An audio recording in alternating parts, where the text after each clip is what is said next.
ये मध्य प्रदेश के उपचुनाव का रण है।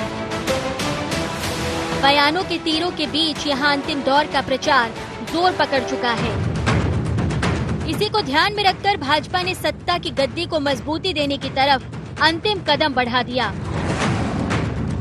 जहां सत्ता के सेमीफाइनल में भाजपा ने 28 सीटों पर मंडल से लेकर बूथ की परिक्रमा की, तो अब भाजपा ने अपने प्रचार अभियान को फाइनल टच देते हुए विजयदशमी से 1 नवंबर तक विजय जनसंपर्क अभियान का आगाज कर दिया। प्रत्येक बूथ पर जाएंगे और बूथ पर विजय जनसंपर्क अभियान के माध्यम से भारतीय जनता पार्टी अपनी बात को जनता के बीच जो लगातार लेकर के जा रही है। इस अभियान में और नीचे उतरकर जो हम बूथ जीतने का संकल्प भारतीय जनता पार्टी का है कि बूथ जीता तो चुनाव जीता, इस मंत्र पर सबसे बूथ हमारा मजबूत बनकर के खड़ा हो, ये भाजपा के कार्यकर्ता इस अभियान में आज से इसकी हम सब लोग यहाँ से शुरुआत कर रहे हैं। बूथ जीता तो चुनाव जीता की तर्ज पर काम कर रही भाजपा एक एक मतदाता के मन को टटोलने की कवायद में है। हालांकि इस काम में कांग्रेस भी पीछे नहीं। वो कोशिश में है कि उसको हर बूथ पर 5-5 कार्यकर्ता पार्टी की जीत के लिए खड़े मिले और इसी दम पर जीत का दावा भी पेश है। भारतीय जनता पार्टी ने जिस तरीके से गद्दार पैदा किए हैं, लोकतंत्र के खिलाफ जो माहौल बनाया है, उसमें जनता ये मान चुकी है कि भारतीय जनता पार्टी लोकतांत्रिक व्यवस्था को खत्म करने जा रही है। अब वे उनके घर जाएं, डंडौत लगाएं, रोएं, गिड़गिड़ाएं, चरणों में पड़ जाएं, मतदाता आपको अब मध्य प्रदेश से बाहर करने जा रहे हैं। सत्ता के संघर्ष के बीच हर बूथ के लिए रणनीति तैयार करना सियासी दलों के लिए सबसे खास है। हाईटेक युग में एक एक मतदाता तक अपनी बात पहुंचाने में कोई चूक न हो, सियासी दलों की यही कोशिश है। फिर भी दल बदल के बाद हो रहे एमपी के उपचुनावों में रणनीतियां कितना काम करेंगी, ये 10 नवंबर को ही साफ हो पाएगा। News desk IND 24।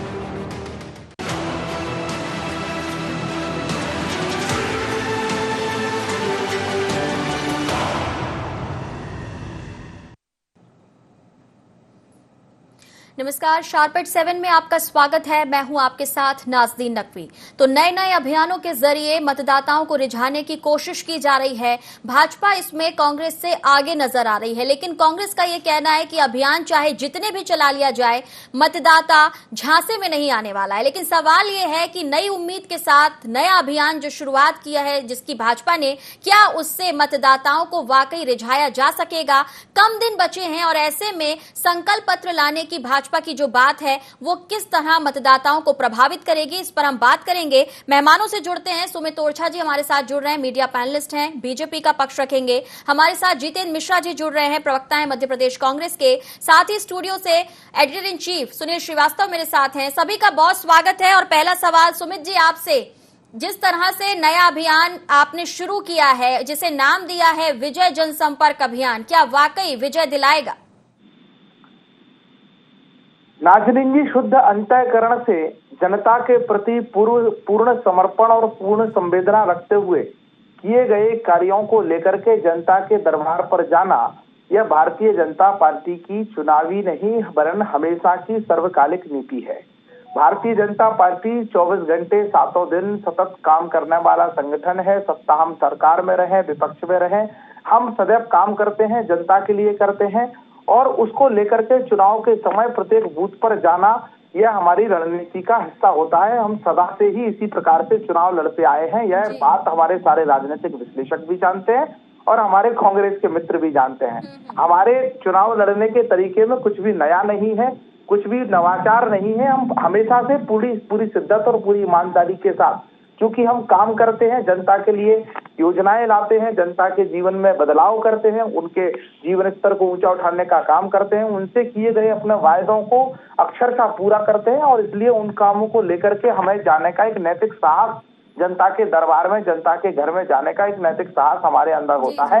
हम जनता को जाकर के बता सकते हैं कि हमने जो वायदे पिछले चुनाव में आपसे किए थे उनके आधार पर हमने ये काम यानी नैतिक साहस है जो किया था उसे ले जाने का मादा है, और इसीलिए आप नए नए अभियान के साथ, नए संकल्प पत्र के साथ जनता के बीच जा रहे हैं। जितेंद्र जी हमारे साथ बने हुए हैं। जितेंद्र जी, कांग्रेस तो ये कह रही है कि पिछले वादे पूरे नहीं किए और अब नए वादों का पिटारा खोल रही है भाजपा, लेकिन सुमित जी तो कुछ और ही कह रहे हैं।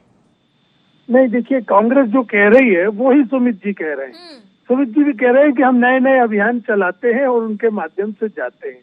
है क्या, सुमित जी को शायद याद होगा कि जब भारतीय जनता पार्टी की सरकार थी तो इन्होंने जन आशीर्वाद यात्रा इनके तत्कालीन मुख्यमंत्री शिवराज सिंह चौहान ने निकाली थी। उस यात्रा का क्या हर्ष हुआ, क्या जन आशीर्वाद मिला, कांग्रेस की सरकार बन गई, क्योंकि भारतीय जनता पार्टी के मुख्यमंत्री एक्सपोज हो गए। अभी उन्होंने कहा शुद्ध अंतःकरण से जाते हैं। आप ये बताइए, शुद्ध अंतःकरण जब माना जाता, जब महिलाओं पर हो रहे अत्याचारों के लिए आपने वादा किया था कि एक मध्य प्रदेश ऐसा देंगे जहां महिलाएं सुरक्षित होंगी। इनके शासनकाल में महिलाएं सुरक्षित नहीं थी। ये चीज आपने भी अपने चैनल पे दिखाई और सारी जगह से भी खबरें आई, आपने देखा। किसान इनके समय खुश नहीं था, वो भी देखा आपने। हिंदुस्तान में सबसे ज्यादा यदि आत्महत्याएं करी तो किसान ने करी। किस मुंह को लेकर के ये जाएंगे? युवाओं की बात करें, बेरोजगारों की बात करें, अतिथि शिक्षकों की बात करें, चाहे गाय के नाम पर राजनीति करने वाले गौशाला के नाम पर शून्य थे, पुजारियों का मानदेय बढ़ाने के नाम पर शून्य थे। मध्य प्रदेश में माफिया राज था जिसको मिटाने का हमने संकल्प लिया था और आपने देखा कि मध्य प्रदेश में भूमाफियाओं का सफाया हो रहा था। लेकिन जितेंद्र जी, आप कह रहे हैं किस मुंह से जाएंगे, वो तो जा रहे हैं और लगातार अभियान पर अभियान चला रहे हैं। ऐसा नहीं है ना कि ये कोई पहला अभियान है कि ये नए नए नाम से अभियान चलाते हैं। नाजनीन जी, आपने देखा जन आशीर्वाद यात्रा इनकी फ्लॉप हुई थी, अब ये महाविजय चला ले, जो चलाना है वो चला ले, लेकिन इनके कारनामे जनता जान चुकी है। आज मध्य प्रदेश में एक खास बात देखने को आ रही है। कांग्रेस अपनी जगह चुनाव लड़ रही है, लेकिन मध्य प्रदेश में चुनाव भारतीय जनता पार्टी और मध्य प्रदेश की जनता के बीच में है, क्योंकि जनबल ने सरकार बनाई थी, आपने उसे धनबल से गिरा दिया। तो आप देखिए भारतीय जनता पार्टी बात है जो बार बार कही जाती है, इस पर मैं सुनील जी की तरफ रुख करना चाहूंगी। सर, बार बार ये कहा जा रहा है कांग्रेस की तरफ से कि ये चुनाव जो है वो बीजेपी और कांग्रेस के बीच में नहीं है, बल्कि भाजपा और जनता के बीच में। जनता सीधा जवाब देने वाली है। बिल्कुल नाजमीन, ये भी एक तरीके का, जिस प्रकार से चुनावी कैंपेनिंग जो बीजेपी अलग अलग तरीकों से कर रही है, ये भी उसका एक उसी प्रकार की कैंपेनिंग का एक हिस्सा है कि अपनी लड़ाई में मध्य प्रदेश के हर नागरिक को शामिल करना, उसको ये बताना कि आपके साथ या आपके जनाधार जो आपने जनमत दिया था कमलनाथ सरकार को, उसके साथ विश्वासघात हुआ है और उसके खिलाफ आपको अब मैदान में आवाज उठानी है, वोट कांग्रेस को देना। तो कुल मिलाकर ये भी एक नई तरीके की कैंपेनिंग है जिसको कांग्रेस और कमलनाथ जी बखूबी हर मंच से कह रहे हैं। चाहे प्रवक्ताओं की बात करें तो मीडिया में कह रहे हैं, कमलनाथ जी हर चुनावी सभा में यही बात दोहरा रहे हैं कि ये चुनाव कमलनाथ और कांग्रेस नहीं लड़ रही, बल्कि चुनाव मध्य प्रदेश की जनता लड़ रही है। अगर दूसरे पक्ष को नाजरीन देखें तो अगर जनाधार की बात करें या वोट परसेंट की बात करें तो बीजेपी को कांग्रेस की तुलना में थोड़ा ज्यादा वोट परसेंट मिला था। तो यानी अगर मध्य प्रदेश की जनता ये चुनाव लड़ रही तो बीजेपी भी ये दावा कर सकती है कि वोट परसेंट तो उनके पास ज्यादा था। लेकिन ये कैंपेनिंग के तरीके हैं, जनता को किसकी कैंपेनिंग पसंद आती है, किसका कैंपेनिंग का तरीका पसंद आता है। 28 वचन पत्र कांग्रेस ने अलग अलग जो विधानसभा क्षेत्र है वहां के लिए उतार दिए हैं। 52 नए वचन उसमें शामिल कर लिए। बीजेपी भी अब अलग अलग विधानसभाओं में नए संकल्प पत्र के साथ मैदान में जा रही है। यानी कुल मिलाकर मतदाताओं को कैसे रिझाया जाए, चाहे स्टार प्रचारकों की बात करें या अमर्यादित भाषा की बात करें, कंपटीशन सा इस चुनाव में चला था कांग्रेस और बीजेपी के बीच, और चाहे हम अब ये नए तरीके के अभियानों की बात करें। एक और मौका सुमित जी आपकी तरफ आना चाहेंगे, क्योंकि आप 28 तारीख को ही 28 विधानसभा क्षेत्रों में 28 संकल्प पत्र लेकर आ रहे हैं। 3 को यहाँ पर अगर बात की जाए मतदान होना है, कई अभियान आप चला चुके हैं, लेकिन अभी इसकी जरूरत अगर महसूस की जा रही है तो उसके पीछे का मकसद क्या? देखिए नाजनीन जी, ये कांग्रेस की शैली है कि बहुत ज्यादा वायदे करना। हम जब अभी चुनाव में जा रहे हैं तो सबसे प्रमुख तो हमारा जो हमने इस 9 महीने में और पिछले 15 साल में किया है, जिसके बदौलत जैसा सुनील जी ने भी कहा है कि हमको कांग्रेस से ज्यादा वोट मिले थे। कांग्रेस पता नहीं किस आधार पर जनबल की बात करती है। इतने फर्जी वायदों के बावजूद भी, इतने बड़े बड़े वायदे जिसमें जनता को सीधा लाभ और प्रलोभन दिया गया था कि हर व्यक्ति को 4,000 रुपए महीना बेरोजगारी भत्ता मिलेगा, 2 लाख रुपया कर्जा माफ हो जाएगा, बेटियों को स्कूटी मिलेगी, महिलाओं को मोबाइल फोन मिलेगा, पुलिस वालों को साप्ताहिक छुट्टी मिलेगी, हर वर्ग के लिए सीधा लाभ, संविदा कर्मियों को पक्का कर देंगे, जिन्हें हटा दिया गया उन्हें वापस रख लेंगे। ये सारे वादे, ये सारे वचन तो कांग्रेस कह रही है ना कि 5 साल के लिए थे, आपने सरकार गिरा दी, आरोप भी तो बार बार लगाती है कांग्रेस। नाजरीन जी 10 सेकंड का मौका देंगे तो इस बात पर भी कांग्रेस को बेनकाब करता हूँ। मैं इन वादों की कह ही नहीं रहा हूँ जो इन्होंने 5 साल के लिए जिनका समय लिया था, जिन वायदों पर इन्होंने कह दिया कि हमने पूरे कर दिए, इन्होंने घोषणा कर दी थी कि हमने कर्जा माफ कर दिया, इन्होंने घोषणा कर दी थी कि हमने पुलिस वालों को छुट्टी दे दी, संविदा कर्मियों के निष्कासितों को वापस लेने का विधिवत मेरे पास अखबार का आदेश है कि अखबार में निकल गया कि वापस लिए जाएंगे। एक संविदा कर्मी नहीं है, एक बेरोजगारी भत्ता इन्होंने शुरू कर दिया, बाकायदा इनके मंत्रियों ने, जयवर्धन सिंह ने बड़ा कार्यक्रम करके आयोजित कर दिया। 10 नौजवान क्यों खड़े नहीं कर रहे हैं पूरे प्रदेश से जिन्हें बेरोजगारी भत्ता मिल गया हो? तो हम जो जा रहे हैं, हम 60,000 करोड़ रुपया 7-8 महीने जो हमें सरकार चलाने को मिले हैं, उसमें उस खजाने में जिसको कमलनाथ जी कहते थे खाली है, उस खजाने से कोरोना काल के संक्रमण के दौरान हमने 60,000 करोड़ रुपया आम जनता के खातों में हस्तांतरण करके बता दिया है कि हमारी इच्छा शक्ति जनता के लिए खर्च करने की है, जनता पर काम करने की है, विकास करने की है। जिन विधानसभा क्षेत्रों को लेकर के घोषणा पत्र कांग्रेस दे रही है, वहां हम 600 से 700 करोड़ रुपए के कार्यों को भूमि पूजन करके उन्हें प्रारंभ करवा चुके हैं और आगे हम जो कुछ करेंगे उसको हम 28 तारीख को बताने वाले हैं। चलिए ठीक है जितेंद्र जी, आगे जो कुछ किया जाएगा वो संकल्प पत्र में भाजपा जनता के बीच ले जाने वाली है, लेकिन कुछ सवाल यहाँ पर सुमित जी खड़े कर रहे हैं कि आपने कहा भी कि जो किया है वो भी धरातल पर नहीं दिख रहा है, बावजूद उसके ये कहना कि जनता जवाब देगी, कैसे समझें? देखिए, सबसे पहली चीज तो ये है कि भारतीय जनता पार्टी, हमारे पास 11 महीने का समय मिला बेंगलोर कांड जो इन्होंने किया उसके दौरान और आचार संहिता जो लगी रही लोकसभा में उसके दौरान, 11 महीने में आप हमारी इच्छा शक्ति दिखिए, भारतीय जनता पार्टी को कुछ दिखाई नहीं देगा, क्योंकि वो तो भारतीय जनता पार्टी तो दलगत चश्मे से देखती है। आप ये बताइए, किसानों के कर्ज माफी में इनके मंत्री ने सदन के पटल पे कहा 27 लाख किसानों का 11,686 करोड़ रुपए माफ हुआ। ये हम नहीं कह रहे, ये तो इनके मंत्री कह रहे हैं। इनके मंत्री ने कहा कि 1,000 गौशाला लगभग बनने को कगार पर, पूर्ण होने के कगार पे है, ये हम नहीं कह रहे। मंत्री ने कहा कन्या विवाह योजना की बात है, मंत्री ने जवाब दिया इतने 1,000 करोड़ रुपए कन्याओं के विवाह में 51,000 रुपए की राशि दी गई। हम कुछ नहीं कह रहे, सारी चीजें इनके चलिए मैं लौटती हूँ जितेंद्र जी आपके पास, ब्रेक के लिए मुझे यहाँ पर रुकना होगा, लेकिन उसके बाद समझने की कोशिश करेंगे कि चुनाव को जिस तरीके से 9 महीने के कामकाज बीजेपी के और 11 महीने के कांग्रेस के कामकाज के बीच तोला जा रहा है, जनता इस उपचुनाव में किस आधार पर फैसला लेने वाली, इस पर हम बात करेंगे। रुक रहे हैं ब्रेक के लिए।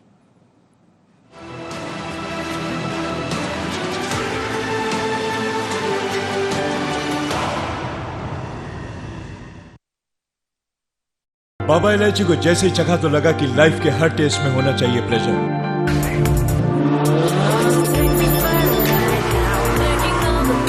बाबा इलायची, व्हाट्स योर प्लेजर?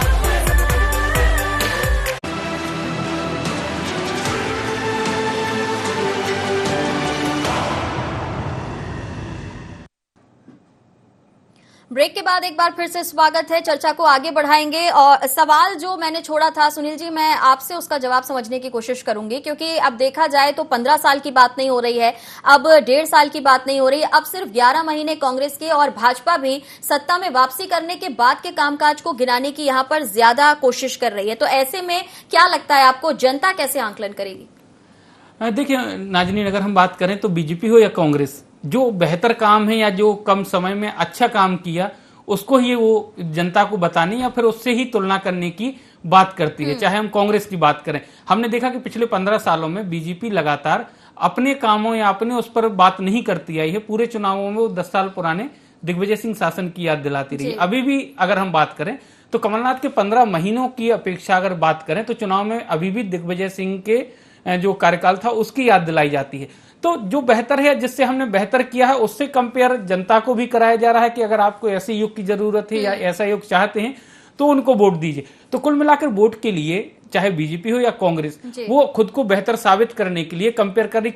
बीजेपी की बात करें, कुछ दिन पहले ही रणनीति उन्होंने बदली है। पहले 15 साल बनाम 15 महीने थे, लेकिन अब 11 महीने बनाम 7 महीने, जो ये कोरोना के बाद जो रिटर्न बीजेपी आई है उस कार्यकाल की बात करें कि हमने इतने कम समय में इतने ज्यादा पैसा लोगों को बांट दिया है। कोरोना की महामारी थी, पैसा आ नहीं रहा था, राजस्व की वसूली नहीं हो रही, उसके बाद भी इतना बेहतर काम किया है।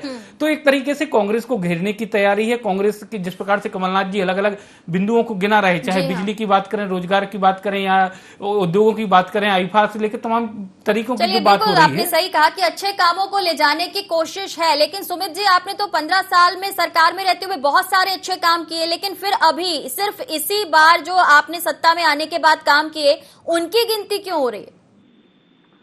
देखिए, 15 साल हमने काम किए हैं, 15 साल जनता ने हमें बराबर सरकार में रखा है, और इस बार भी 2018 में भी। नाजरीन जी, लोकतंत्र में एक लगातार काम करते रहने से एक जो पीढ़ी बदलती है, एक वर्ग जो वो खड़ा होता है जिसने कांग्रेस का कुशासन नहीं देखा था, उस वर्ग के समक्ष एक लोक लुभावन, अति लोक लुभावन घोषणाओं की पोटली लेकर के कांग्रेस आई थी, और वो उस पर विश्वास नहीं करती थी जनता, इसलिए मंच से टाइम बाउंड उन घोषणाओं को किया था। 10 दिन में कर देंगे, 15 दिन में कर देंगे, 1 महीने में ऐसा कर देंगे, शपथ ग्रहण के साथ ऐसा कर देंगे। तो एक और गंगा जल हाथ में लेकर के शपथ कर ली थी। तो इस तरह के काम से थोड़ा सा जनता कुछ हमारा प्रतिशत, और दूसरा मध्य प्रदेश की सियासत में जो है जातिवाद को पर्दे के पीछे से एक जहर घोलने की जो कांग्रेस ने कोशिश की, उसके कारण से निश्चित रूप से हम सरकार से बनाने से दूर हुए। आज भी हम अपने ही विधायकों के जितने हमारे पास थे, हम उन्हीं विधायकों के समर्थन से सरकार चला रहे हैं, और आगामी जो परिस्थितियां मध्य प्रदेश में कांग्रेस की आपसी कलह कुनबे की कलह के कारण बनी है, उसमें हम जनता के बीच में आशीर्वाद लेने जा रहे हैं। इससे पहले हमने एक रेफरेंडम किया था, जब 2019 का लोकसभा का चुनाव आया, हमने जनता के बीच में कांग्रेस के 6 महीने की जो सरकार चली, और 10 सबसे बड़ा जो उनका वादा था कर्ज माफी का और बेरोजगारी भत्ते का, उस पर हमने रेफरेंडम किया, 1 वोट से 2 सरकार बनाइए, इस झूठा वादा खिलाफी करने वाली सरकार को सबक सिखाइए। और इस पर जब हम प्रदेश की राज्य जनता के समक्ष गए तो हमें आशातीत समर्थन मिला। हम 29 में, यानी आप ये कह रहे हैं कि आप अभी भी जो सरकार चला रहे हैं उसमें जो कुछ मध्य प्रदेश में घट रहा है, जो इशारा आपने दिया है कांग्रेस के अंदर जिस तरीके की अंदरूनी कलह का, उस पर सवाल जितेंद्र जी आपसे, क्या वाकई ऐसा है कि आप परिवार के लोगों को नहीं संभाल पा रहे हैं? आपके परिवार की अंतर कलह जो है वो सामने वाली पार्टी के लिए उसका बल बनती जा रही है? देखिए, इस मामले में तो भारतीय जनता पार्टी एक्सपोज हो चुकी है नाजिन जी। आपने देखा किस तरीके से पैसे का उपयोग किया, किस तरीके से माफियाओं के द्वारा पैसा इकट्ठा करके सरकार गिराने में उस पैसे का उपयोग किया गया। भारतीय जनता पार्टी के मंत्रियों को आपने हवाई जहाज में बैठे नहीं देखा, किस तरीके से ले गए, किस तरीके से दबाव बना के उनको बेंगलोर में बंद किया। लेकिन जब देखने वाले और जाने वाले वापस आकर ये कह रहे हैं कि हमें किसी तरह का दबाव नहीं था, जब वो इनकार कर रहे हैं कि हमने कोई पैसे नहीं लिए, फिर इस पर कैसे यकीन करें? देखिए, निश्चित तौर पर मैं आपसे ये कह रहा हूँ कि जो मंत्री कह रहे हैं उसी बात को मानना पड़ेगा, लेकिन आपने वो पिक्चर भी देखे, आपने वो फोटो भी देखे। हमने विधायक के पिता को मिलने के लिए अपने साथ लेके गए, वहां पर भारतीय जनता पार्टी के गुंडों ने मिलने नहीं दिया, विधायक के पुत्र को मिलने नहीं दिया, विधायक की पत्नी से बात नहीं कर रही थी, सारी चीजें ठीक है, समय गुजर गया, वो सब कुछ सबने देखा, एनालिसिस भी किया अपने अपने तरीके से। आप या कांग्रेस बहुत हद तक कुछ प्रूफ नहीं कर पाए, आरोप आप अभी भी लगा रहे हैं खरीद फरोख्त का। लेकिन अभी के घटनाक्रम की बात करते हैं ना, राहुल लोधी जी वो चले गए जो कहते रहे कि मैं नहीं जाऊंगा, लेकिन अब कह रहे हैं कि विकास नहीं हो रहा, कांग्रेस ठीक काम नहीं कर रही। नए पे क्या कहना चाहेंगे?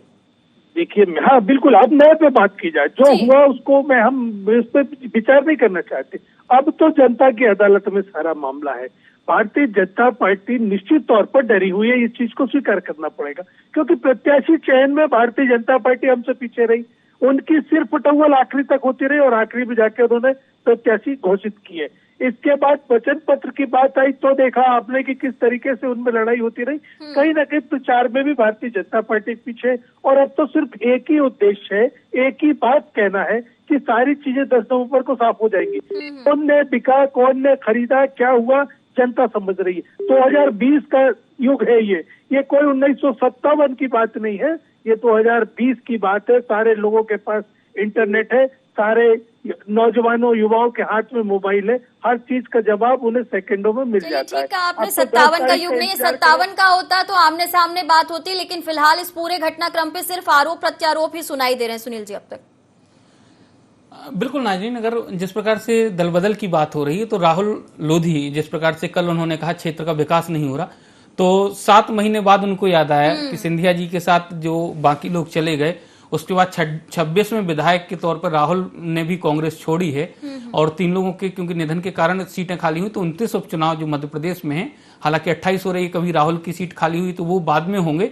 लेकिन ये जो तरीका है, ये राजनीति का, जिस प्रकार से राहुल लोधी को इतने दिन बाद याद आई, लेकिन एक्सक्यूज जो था राहुल गांधी का वो मौके के हिसाब से सही नहीं था, क्योंकि उन्होंने कहा कि क्षेत्र का विकास नहीं हो रहा था, कांग्रेस में रहकर क्षेत्र का विकास नहीं हो पाया। तो इतने दिनों बाद जो उनके चचेरे भाई प्रद्युमन लोधी काफी पहले कांग्रेस छोड़ चुके हैं, उसके बाद राहुल का इतने उपचुनाव के 8 दिन पहले कांग्रेस छोड़ना कहीं ना कहीं एक सियासी रणनीति हो सकती है, और एक सियासी रणनीति के तहत वो बीजेपी में गए हैं। आज कमलनाथ जी से जब हमारी बात हुई उस दौरान उन्होंने भी कहा कि उनको उनकी जानकारी में है कि कांग्रेस के अभी 3 से 4 विधायक और बीजेपी के संपर्क में हैं और वो जाने की तैयारी में है, लेकिन हम खरीद फरोख्त नहीं करेंगे, हम उनको रोकेंगे नहीं, जो बिकना चाहता है इसका जवाब जनता देगी। यानी कांग्रेस अब एक नई रणनीति पर चल रही है कि सरकार बने या ना बने, लेकिन जिस प्रकार से जो लोग छोड़कर गए हैं जनता की अदालत में उनको एक्सपोज करना, हालांकि जिस प्रकार से दिग्विजय सिंह ने आरोप लगाए थे उन पर जरूर मानहानि का दावा हो गया है, पहले जिस प्रकार से उन्होंने गद्दार कार्ड जो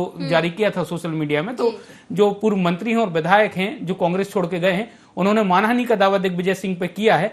लेकिन अब सवाल यही कि जनता कितना इन तथ्यों को समझती है, कितना इन लोगों की जो जिस प्रकार से कांग्रेस छोड़ बीजेपी में गए उनके जो तथ्य हैं या फिर जिस प्रकार के आरोप हैं कि विकास कार्यों को लेकर। कहा जा सकता है सुनील जी की खरीद फरोख्त जैसी बात हो या ना हो, लेकिन अचानक जैसा कि आप भी कह रहे हैं कि जो तर्क वो दे रहे थे राहुल लोधी, वो तर्क गले के नीचे नहीं उतरता कि अब आपको इतने वक्त के बाद लग रहा है कि विकास नहीं हुआ है। बहरहाल सुमित जी, ये अभी भी कांग्रेस कह रही है कि आपके पार्टी की तरफ से फोन जा रहे हैं कांग्रेस के विधायकों के पास खरीद फरोख्त के लिए। भैया जारी करें ना टैब, ये झूठ की नाव किस दिन कब तक चलाएंगे, कितनी चलाएंगे? ये कांग्रेस है, ये जितना झूठे वायदे दावा करेगी। इन्होंने कहा पहले हमारे 2 विधायकों को तोड़ने का ड्रामा किया, हमारे 2 विधायकों को लेकर के कमलनाथ जी सीएम हाउस गए, परिणाम क्या हुआ? नाजनीन जी इनके 22 चले गए। फिर इन्होंने हमारे एक सांसद को, पूर्व सांसद को जो हमारी पार्टी में आए थे उनको वापस लिया, फिर इनके 2 चले गए, फिर उन्होंने किया तो फिर 1 चला गया, अभी भावी मुख्यमंत्री लिखना जैसे ही शुरू किया तो फिर 1 चले गए। आप समझिए, अब आज कमलनाथ जी कह रहे हैं, दिग्विजय सिंह जी कह रहे हैं कि हमारे संपर्क में भी भाजपा के 7 विधायक हैं।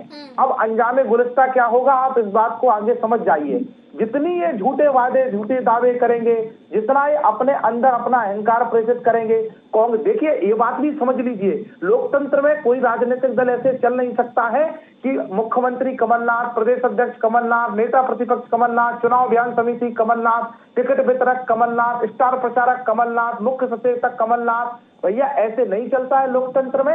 ऐसा कोई भी, मैं ये नहीं कह रहा हूं भारतीय जनता पार्टी तो ऐसा कभी कर ही नहीं सकती, कोई भी राजनीतिक दल अगर इस पद्धति पर चलेगा कि सिर्फ मैं ही मैं, तो मुझे लगता है कि वो दल बिखर जाएगा, और उसी पद्धति पर कांग्रेस चल रही है। इसलिए देख लीजिए, 4 दिन से 10 दिन से राहुल लोधी जी जमीन पर प्रचार कर रहे थे और उन्होंने कांग्रेस की खिसकती जमीन देख ली। ठीक कहा मेरे मित्र ने कि यह चुनाव जनता के बीच में है, बिल्कुल है। जनता ये सुनिश्चित करने जा रही है कि इस प्रदेश को लूटने वाले कमलनाथ। चलिए ठीक है, आप जिस तरीके से कांग्रेस को लेकर, मध्य प्रदेश कांग्रेस पे खासकर आपने जो टिप्पणी की है उसका जवाब अब जितेंद्र जी आप ही दीजिए। क्या कहना चाहेंगे, क्या वाकई कोई और नेतृत्व नहीं है कि सारी बागडोर कमलनाथ जी को सौंपी गई है और उसके बाद भी जैसे रिजल्ट आ रहे हैं कि एक एक करके लोग जा रहे हैं, कैसे देखते हैं? नहीं देखिए, इसमें कहने को कुछ नहीं है। हमारे पास में नेता सभी लोग काम कर रहे हैं, जितने नेता हैं सभी लोग काम कर रहे हैं। उपचुनाव आया, उपचुनाव के पहले नेता प्रतिपक्ष के रूप में कमलनाथ जी काम कर रहे थे, प्रदेश अध्यक्ष थे, वो अपना काम कर रहे थे। रहा सवाल कांग्रेस के ऊपर उंगली उठाने से पहले भारतीय जनता पार्टी देखे अपने आप में कि क्या कर रहे हैं उनके नेता। इस तरीके से नरोत्तम भी दिल्ली में रूठ के बैठे हुए थे जब शिवराज सिंह जी का नाम मुख्यमंत्री के रूप में तय हुआ। मुझे भारतीय जनता पार्टी की गुटबाजी से कुछ लेना देना नहीं है, लेकिन मेरा ये कहना है, ये झूठ की हांडी कब तक चढ़ाते रहोगे आप? कब तक करते रहोगे ये सब बातें? आपको यथार्थ में बताना होगा कि किसानों के कर्ज माफी के लिए आपने निर्णय क्यों नहीं लिया? किसानों को एमएसपी देने की बात क्यों नहीं की? आज तो जनता ये सवाल लेके खड़ी, 15 सालों में 21,000 घोषणाएं, मजाक बना दिया आपने इस मध्य प्रदेश की धरती को। और फिर एक नया पुलिंदा लेके 28 तारीख को आ रहे। अभी आपके हमारे मित्र सुमित ने बताया कि 28 तारीख को फिर तो तुमने घोषणाएं ऐसी कौन सी? सिर्फ आसमान के तारे लाने की घोषणा छोड़ी थी आपने, बाकी तो मध्य प्रदेश में सारी घोषणाएं कर दी थी। अमल कितने पर हुआ? आप जिन वादों को पूरा नहीं कर पाए, कांग्रेस जिन वादों को पूरा नहीं कर पाई जितेंद्र जी, उसके बारे में भाजपा तो खूब जोर शोर से कह रही है। आप भी कह सकते हैं, आप क्यों नहीं कह रहे? अगर आप अभी कह रहे हैं कि कोई ऐसा वादा जमीन पर नहीं दिखा, तो 15 साल लगातार बीजेपी आई, वो उस बात को भी तो सामने रख रही है कि अगर हमने कुछ नहीं किया होता तो जनता में क्यों पसंद करती। थोड़ी देर पहले वोट परसेंटेज पे भी हमने बात की, तब भी बीजेपी आगे थी। 15 साल का हिसाब मैं आपको बताता हूँ। आज भारतीय जनता पार्टी विकास पर चर्चा क्यों नहीं कर रही? 15 साल के विकास का हिसाब क्यों नहीं दे?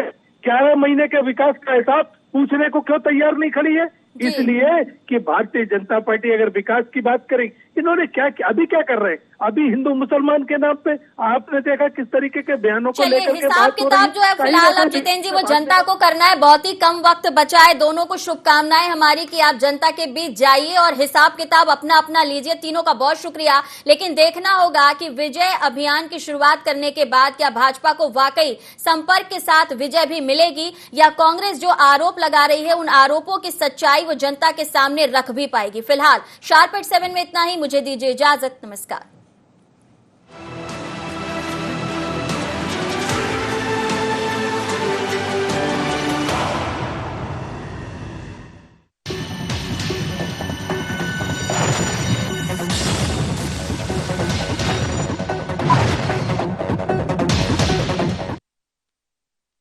बाबा इलायची को जैसे ही चखा तो लगा कि लाइफ के हर टेस्ट में होना चाहिए प्लेजर।